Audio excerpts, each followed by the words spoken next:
Hacky racers. This is how I converted a mobility scooter into a racing machine. Well, it's not got a body on it, so I guess it's more of a go-kart.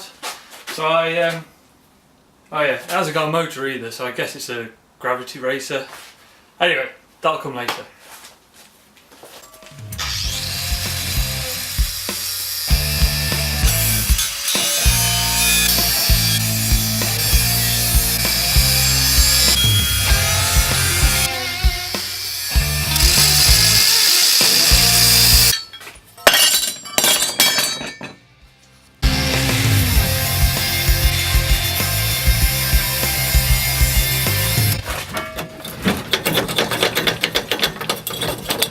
Okay, now the steering column's cut free, I can clean it up and reposition it, probably somewhere down there.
Here you can see the current status. The rear transaxle has been replaced with a fixed rear axle, as I thought that would be the easiest way to add a rear brake. The large sprocket you saw being CNC'd earlier is being used to carry a Minimoto sprocket and the disc brake rotor, both keyed to the rear axle. I tried to cut out as much of the excess metal from the frame as possible, and then I've ended up reusing it for things like supporting the seat and modifying the steering column. The handlebars have been cut down into more of a steering wheel, and along with the angle change, the ergonomics of the steering is actually pretty good. The disc brake is currently being actuated by the kid's brake lever on the handlebars.